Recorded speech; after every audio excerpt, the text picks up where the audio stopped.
ગોંડલ માર્કેટયાર્ડમાં નવી મગફળીની આવકનો પ્રારંભ થઈ ગયો છે। માર્કેટયાર્ડમાં નવી મગફળીની 30,000 ગુણીની આવક થઈ છે। ગોંડલ માર્કેટયાર્ડમાં નવી મગફળીની આવકનો પ્રારંભ થઈ ગયો છે। માર્કેટયાર્ડમાં નવી મગફળીની 30,000 ગુણીની આવક થઈ છે। નવી મગફળીની હરાજીમાં 20 કિલોના ₹750 થી લઈને 1200 સુધીના ભાવ બોલાયા હતા। યાર્ડના ચેરમેન અશોકભાઈ ઢોલરિયાએ મગફળી સૂકવીને લઈને આવવા અપીલ કરી છે। આ વર્ષે સૌરાષ્ટ્રમાં મગફળીના વધેલા વાવેતર વચ્ચે યાર્ડમાં મગફળીની આવક વધવાની પણ શક્યતા દેખાઈ રહી છે। આજથી ગોંડલ માર્કેટિંગ યાર્ડમાં સમગ્ર સૌરાષ્ટ્રમાંથી નવી મગફળીની આવક ચાલુ થઈ ગઈ છે।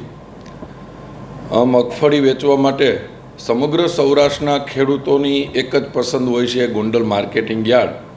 એના મૂળમાં એ છે કે અહીંયા વેપારીઓ આખા દેશમાંથી આવે છે અને ગોંડલ આમ પણ મગફળીનું હબ છે। તો આજે 30,000 ગુણી જેવી મગફળીની આવક થઈ હતી અને 29,000 ગુણી જેવો મગફળીનું આજનું વેચાણ હતું અને અત્યારે મગફળીનો ભાવ 750 રૂપિયાથી લઈને 1200 રૂપિયા જેવો ગોંડલ માર્કેટિંગ યાર્ડમાં ખેડૂતોને ભાવ મળ્યો હતો। પણ ખાસ કરીને મારે સમગ્ર સૌરાષ્ટ્રના મગફળી ઉત્પાદન કરતા ખેડૂતોને એક નમ્ર વિનંતી છે કે ગોંડલ માર્કેટિંગ યાર્ડમાં મગફળીની આવક ક્યારેય બંધ થવાની નથી। આ વખતે આમ પણ આપણે 40 વીઘા બીજી જમીન પાકી થઈ ગઈ છે, તો મગફળીની 24 કલાક આવક ચાલુ જ રાખવાના છે।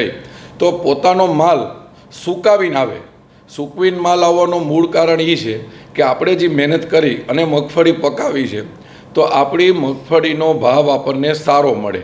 થોડી 2 જ દિવસની ઉતાવળમાં 200 રૂપિયા 300 રૂપિયા જેવો ભાવ આપણને નુકસાની મળતી હોય તો મારી સમગ્ર સૌરાષ્ટ્રના ખેડૂતોને નમ્ર વિનંતી છે કે માલ ઉતાવળે વેચવામાં લીલો માલ લઈને ન આવે, જેથી કરીને તમને જે મહેનત કરી છે આખું વર્ષ એનું તમને ઉત્પાદનના ભાવ તમને સારા મળે।